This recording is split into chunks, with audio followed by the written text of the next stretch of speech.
How are you, Adriana? Going great. How are you?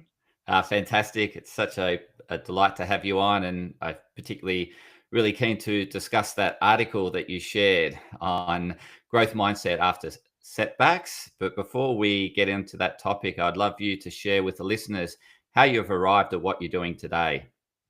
Great. So I'll try and keep it short. As I mentioned earlier, I'm Italian, so I don't want to go on for too long.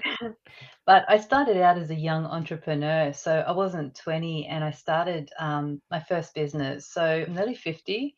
So the past 30 years, I've started, developed, and sold quite a few enterprises.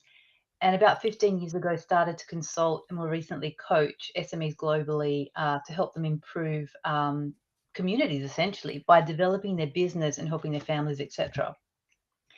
And to keep it short, when I was working for larger organizations, I felt that the tools that I had, my toolkit, was really able to help that business to transform. And more recently, I started to work with solopreneurs, smaller businesses. And what I found that toolkit didn't work as well. And I was trying to work out why, because it's certainly things and tools and methodologies that I used to start up my own businesses. But I realized the gap was mindset. And I realized that I started my business to essentially develop a different lifestyle and to, I guess, grow a business to kind of I'm not going to use the word move away from because I had a beautiful upbringing in an Italian household, but I certainly wanted different to what we had growing up. So I saw that vehicle, the business as a vehicle to help me to build a different life for my family. So fast forward, when I started to work with solopreneurs and smaller businesses, I realized that there was something missing in their mindset and blocks that was stopping them from moving forward. And that's certainly not something that I had because I was very tenacious, very green, I was very young, and nothing stopped me. So then I studied mindset and NLP, matrix therapies more recently, and incorporated that into coaching that I do. And I found that humbling, amazingly beautiful to watch people transform their lives and their business in a different way, in a more meaningful way. So I'm an author, uh, love what I do, and yeah, really love to see people sincerely develop and thrive and have a business that's certainly a vehicle that is aligned with purpose to help them to certainly live the life that they want and provide for their families and just live a good life. It's so great to hear that you love what you do, Mm, and I certainly, through knowing you, have seen and realized the successes that you've had, and it's been incredible well, it's inspirational for me to see that. You mentioned the word tenacity, mm, and I think that's something that is probably a bit lagging today. Like you see a lot of people, if when the going gets tough, they give up. And yeah. I'm really keen to just explore where that comes from. You mentioned your upbringing, and there must have been some challenges, but I think it's developed something within you, some fire within you that's really initiated that this success that you're Mm, speaking to in terms of being able to love what you do, get great results, and really make a difference in the world. So, yeah, if yeah. you want to just talk to that point around tenacity. Yeah, that's interesting because I was certainly more tenacious growing up and as a younger business owner. And I think what we've got to be careful of is to have that balance between, if I can say it right, etiquette, way of being, and tenacity. I think we really need to obviously be good people, have integrity and all that, and do things right. And I'm trying to get my words right here, but we just really need to grab the bull by the horns and just go and just do it tenacious, yeah, and just keep going and not sweat the small stuff. Yeah, Yeah. this is a bit of a left field question because I haven't really thought deeply about this, but when I was a kid, I guess a lot of women um, in the family are quite strong women. And I guess I've inherited that. And I've inherited, I guess, that way of thinking, that way of being, just to do it, etc. And also, we have to be realistic. When I was born, I was the first female born in my generation, and I was up in a household with my parents who are gorgeous and my mum's parents.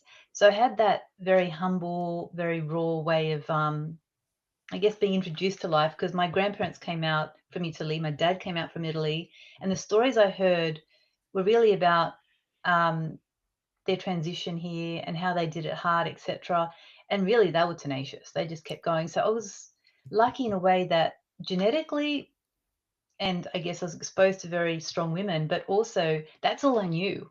Yeah. And then as you grow up, we really have to be careful if we are born in that sort of environment or in an environment where you're around tenacity or you are tenacious, not to lose it. Because if you lose too much of it, it will certainly stop you from being as successful as you can be by being a little bit too diplomatic. That's the word I was looking for. We've got to have that fine line between diplomacy and tenacity. I know it's a strange way of looking at it, but if we're too diplomatic, it's going to impact our ability to be tenacious because we're going to put ourselves in a box, hold ourselves back, and not be able to play full out. And that's where the blocks come in, I agree. if that makes sense.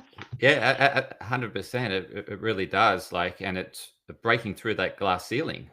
In essence, like, like the societal mold at the time was, women were people pleasers. And I think what you're sharing is that, yes, at times we need to be diplomatic, but we don't want to be boxed into subordinating to other people, and certainly that's what you didn't allow to happen. You allowed yourself to thrive and just be yourself, and I guess be very know who you. I think that's a big element. You certainly from an early age knew who you were, Mm, and you embrace that and allow that to flourish as opposed to allowing other people to define who you are. And I think that happens a lot with people pleasing, is that other people are defining who we are, and then we lose ourselves. And I think from that early age, as you said, you had very hardworking parents, very tenacious parents that created a really good environment. After coming, I guess they came out here with very little. They created a safe, secure home, and really provided well, which enabled you to witness that. Is there any inspiration in your life that really directed you to continue to stay on this path of being yourself in a time when it wasn't common for women to really break through that glass ceiling and break that diplomacy that you mentioned? yeah, yeah, definitely, certainly. And it's something I'm mindful of quite often because through that journey, it came to a point where I was exposed to different ways of being that I wasn't exposed to growing up. So I was introduced to different communities, different people, and it did at certain times put me in a situation where I did second guess myself. But I thought, no, like I know that I'm on track because I knew that it's going to sound a bit bizarre, but growing up, it was very safe. And I knew my grandparents were good people, and the way that they were very respected. And I often think back to that, like they were very strong people and respected people. Same with my great aunt, and she was hugely successful, like super successful, self-made millionaire. She's passed at the age of like 95, and up to say, I think it was 3 or 6 months before passing, she was still doing her own tax returns. But she was a gorgeous woman, very strong woman, very tenacious, but very loving. So when I came across, I guess, certain experiences, communities, like certain things in life where I would second guess myself, I would think back to my roots and think, no, I've just got to quietly just be myself and push on. And that's what got me through. And I still do that now. And I guess now as a mum, live a very different life to how it was growing up. I think we're all in that position. We do come across situations, events, or whatever it is, or experiences with children where you sort of can start to second guess yourself. You think, no, like I'm on track. Like you've got to get back to basics and keep things very humble and real, and just be quietly push on within yourself, and just continue to achieve. And I certainly believe that just got to keep your eye on the prize, or keep your eye on where you're going, and quietly like push on. Yeah.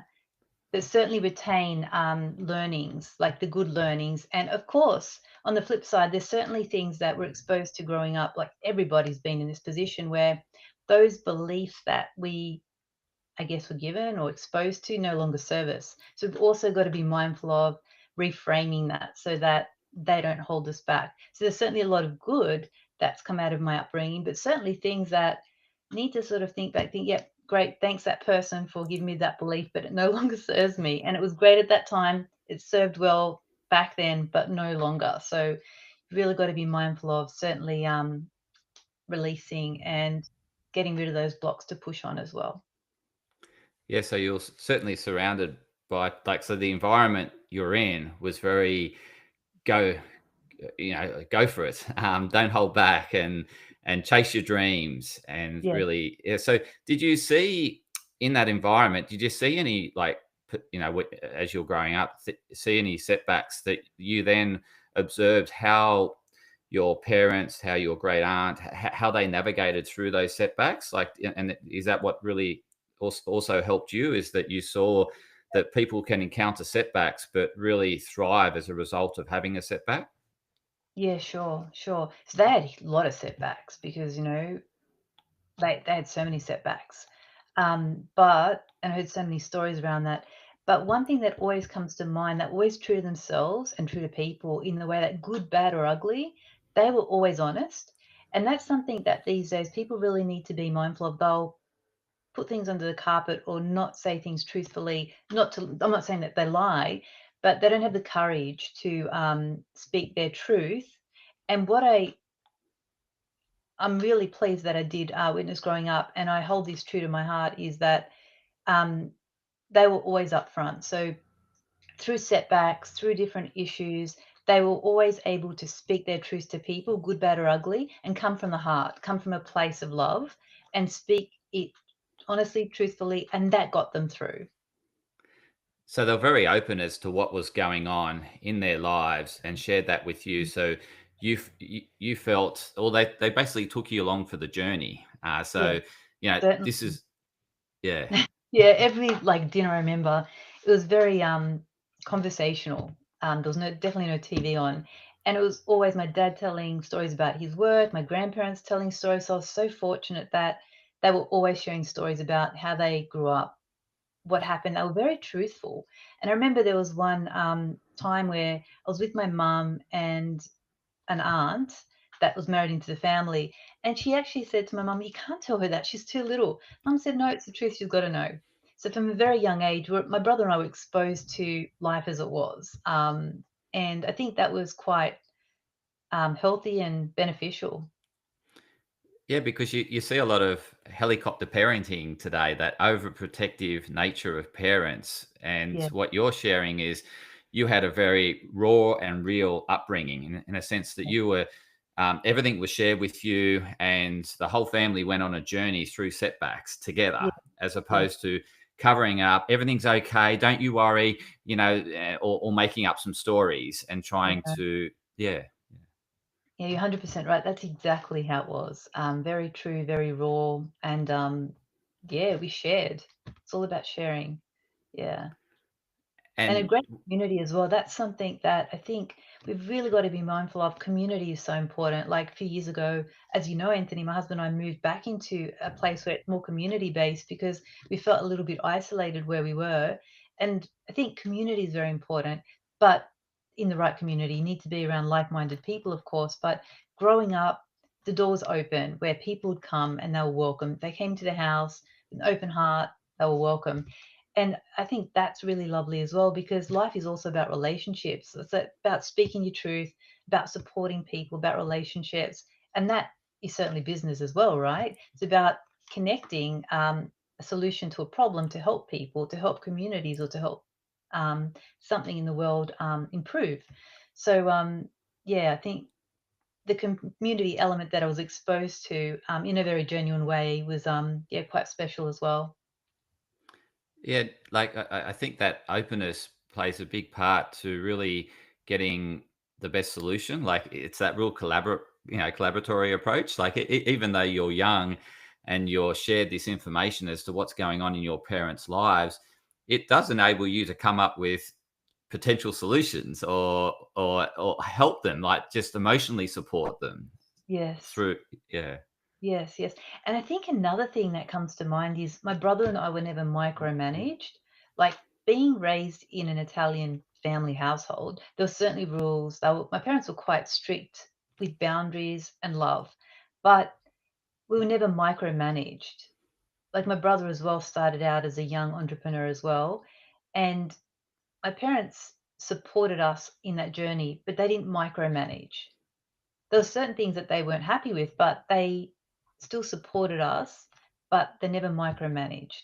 And I think that's hugely important for people in a family environment, like children being raised in a family environment, to, I guess, have those boundaries, but not to be micromanaged, but also in organizations for, I know every organization is different. I fully respect that.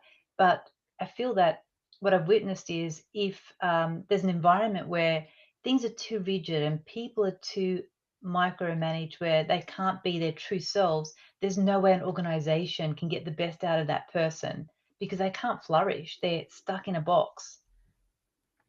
So very true. Like, what's the point of we talk about diversity today. The reason why you employ other people is to add value, and Yeah, the only way they can add value is their unique self. Otherwise, if they're not expressing their unique self, then they're just copying someone else within the organization. So I really like that how you mentioned the importance of allowing people their space to really grow and thrive, and not tell direct them or micromanage them. yeah, Really allow them to bring their uniqueness to the table. yeah. And that's where it's quite tricky because having young children, my husband and I do try and give them those boundaries, but then also allow them to be themselves. But living in a society where, from a young age, children need to conform and be a certain way, there's just so much conflict in that because they need to go out and be a certain way. They can't really be the children we were when we were growing up because their expectations are higher in society. But then we want them to be themselves and to develop within these boundaries as themselves. But there's just a fine line between managing all of that. But I think it's hugely important to allow them to develop and flourish as their true selves within those boundaries so that hopefully that as they're growing, they can use their creative juices and think and dream and, hopefully be creative and use their smarts to develop as the best person that they can be. And I think that that's really important to somebody's success as well, to be raised in Absolutely. that sort of environment, hopefully. Yes, yes. Well, we're doing our best. We haven't done it before, so Yeah, true. It's it's the path unwalked or whatever. It's there's a trackless path that we're walking along. Yeah.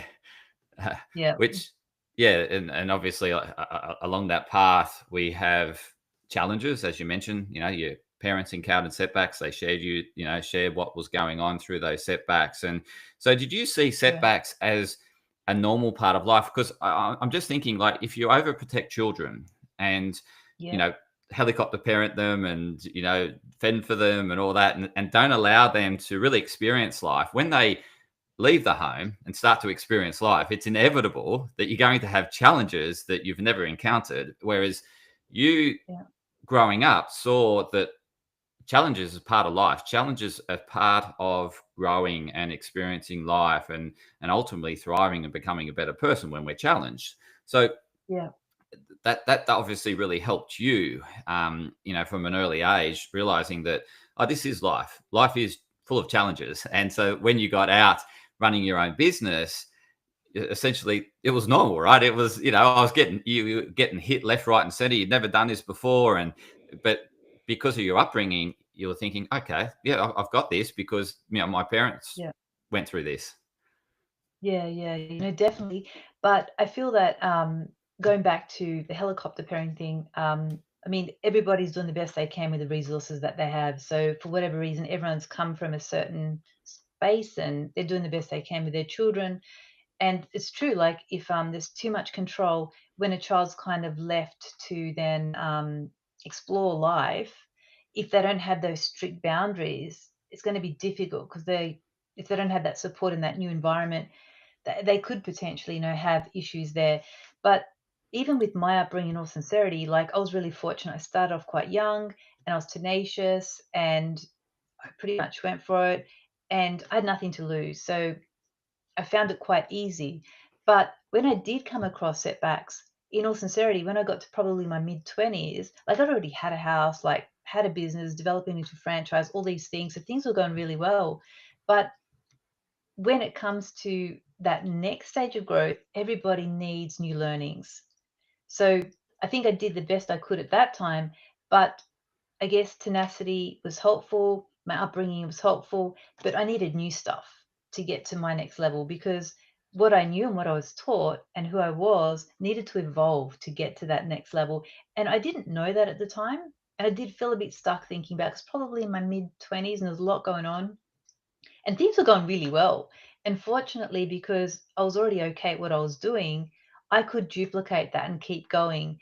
But I could have essentially fast tracked my success if I had somebody within my circle to say, hey, why don't you speak to this person or get a coach or get a mentor that's already done what you want to do next? And that would have helped me fast track and it would have been less painful. So it took me a while to get to that stage. Like, yeah, I need to speak to someone else or um, yeah, essentially get a coach or mentor to expose me to the different learnings I needed to get to my next level. So, yeah, what I knew as a child was awesome to get me to that point, but then to push on, I certainly needed to be exposed to new learnings by somebody that had obviously done that before. Yeah, in terms of accelerating that step up Mm, or thriving, you can really yeah, learn from other people that have experienced what you're going through, or have some yeah, experience in working through those challenges. In terms of yes, how you see any setback now, and how, like, obviously in your 25, you're just experiencing and going, through life as you just witnessed your parents. That's all you knew. But I guess now, yeah, having all this learning from having your own setbacks and all these challenges in life, how do you now see setbacks? yeah. You know, I really try and meditate on this, and because there's so many different things that I'm managing at the moment, I always um, daily think about things and visualize things in this way from a presence perspective. If something doesn't feel right, you probably heard of above the line and below the line. Yeah. So I always think, okay, if I'm not feeling good, it means that I'm starting to drop below the line. So I need to bring myself back above the line. And I always think, okay, what resources do I need? What do I have available? What do I need to look into? What do I need to introduce to help me retain above the line and get to that next stage or get through this setback? Because we can't do it on our own. And it could be that we knock on someone's door and ask for help or get a different mentor or certainly read a book or buy something or develop a new program, whatever it is. When it comes to setbacks now, even with children as a mum, there's certain things that we need to introduce into the family or help our children with. And it's the same as a business. Like if you're sort of starting to feel that you're getting a bit below the line, it's like, okay, what resources do I have available? What do I need to help to keep me here and to essentially get me through this setback? And in terms of above the line, is Yeah. that where you're in a point of mastering what's going on? You're on Yeah. top of the world, so to speak. And Oh, would that also be defined as a comfort zone as well? So that's not, neither a super great thing, because you can get very complacent when you feel that you're on top of things. Whereas if you're sort of, as you said, right on the line, red line, redlining, you're sort of in that always in that constant growth and mindset yeah. in essence. Yeah, yeah, yeah. So certainly I think to have well, with a growth mindset, it's important to try and stay not above the line where you're floating in the clouds. It's really about level-headed groundedness where yeah, you're really embracing and present to what's going on. Yeah, and try and get through setbacks in that way. So below the line, certainly for listeners that may have not heard of this before, certainly about not thinking positive, potentially depression, things aren't going well, I don't know what I'm doing, I don't have anything available, I can't help myself. Whereas above the line is, okay, what's going on? What do I need to get me through this? Yep, things are okay. There's always going to, it's about positive thinking, but past that, where it's like, okay, things aren't feeling so good. I'm starting to fall down. No, what do I need to do to get myself above the line and get me through whatever's going on? And I assume that being too much above the line is not great either, because over Yeah, positive, then it's inevitable that something will then really yeah, hit you hard, because you're blindsided to it. You just think that it's all going to be fine, everything's okay, and yeah. and then something happens. No, you're 100% right. Because yeah, when you lose that groundedness, the deep thoughts and the golden nuggets that should be, I guess, considered at that point in time often get missed if someone loses that groundedness. And you're right, it's certainly important to stay grounded and realistic. And in the article, you mentioned why failure is crucial to finding your true purpose. This is a really interesting statement, because people wouldn't necessarily see a setback as guiding them, to their true purpose. So, if you Yeah, can just elaborate on that statement that you made in the article, because I found it really intriguing. yeah, yeah. So I guess with what you just mentioned about being too far above the line, if you're kind of like just floating around and things are going okay and it's more surface, you're never really going to push yourself, yeah, to improve or get to your next level of growth, whatever that is, or stage of business or career. So when you do challenge yourself, there's going to be some sort of setback. And that's when, if you're present, it allows you to think about things more deeply and think, okay, is this aligned with where I'm going? Um, is this aligned with my purpose? And people might not consciously think about it, but they would certainly think about it and think, okay, it doesn't feel right. Am I off track? Or, yeah, it feels right. Yes, I'm on track. Or what else should I maybe introduce or do to essentially align with my purpose? So, not everyone thinks that way, but if somebody doesn't progress, essentially they may not have the ability to dig deep and essentially develop and question whether something's aligned with their purpose or not. It's a it's a great point, because like it enables that reflection as to, okay, I'm really super challenged here. Is Mm, this really worth pursuing and persisting? Is this like aligned to what are ultimately what's important to me? Because yeah, if it's not, then you think, well, what's the point of taking on this challenge, or allowing it to run me over or make me feel below the line? I yeah, can just walk away, because it's, yeah, hey, it's not really aligned to who I am or what I want to achieve, or it's not really important to me. So I really like how you said it really allows people to reflect as mm, to whether it's worth and I think it's a good thing to, because like often people see as walking away as a sign of weakness, but mm. it's a sign of strength when you're going back to your true purpose, right? Exactly, exactly. There's I think it's very powerful if things don't feel right and they're not aligned to pretty much pull the handbrake, change direction, and get aligned with your purpose.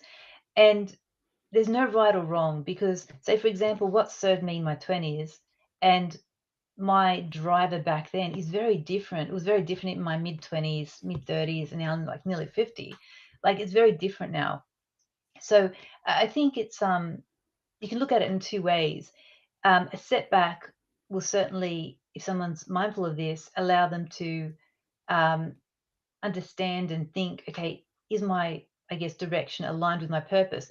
But also, it's also important to reverse engineer that and think, okay, what is my purpose? Where am I going? And is my journey aligned with that? So you can think about it two ways. So I think if someone knows what direction they're heading in and if they're aligned with their purpose, that would certainly trigger them to pretty much feel that their path could be off track or essentially a failure or something like that. So as you know, I love business. I'm passionate about business.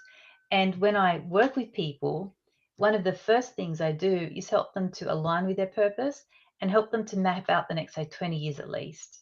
Yeah. And once they are aligned with their next 20 years, and you probably understand a lot about this as well with the work that you've done, Anthony, I'm sure. But so it's no news to you. But certainly, if someone's aligned with and fully owned like what they want to achieve in 20 years, and it's aligned with their purpose for their family, it's aligned with their professional development and their business, it's a no brainer to then reverse engineer that to now and know what the business needs to look like and how it needs to be developed to support that person's purpose for the next, say, 20 years. Because then that business becomes something they develop and the vehicle to underpin and support their personal goals.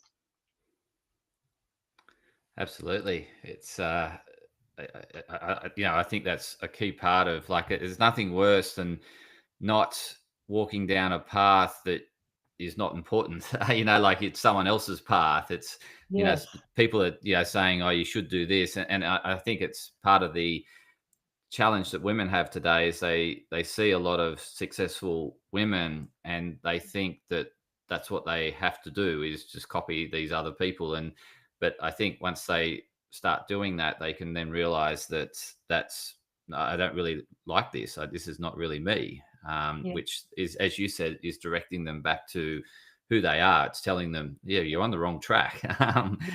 yes, Stop trying to copy someone else. yes, yes.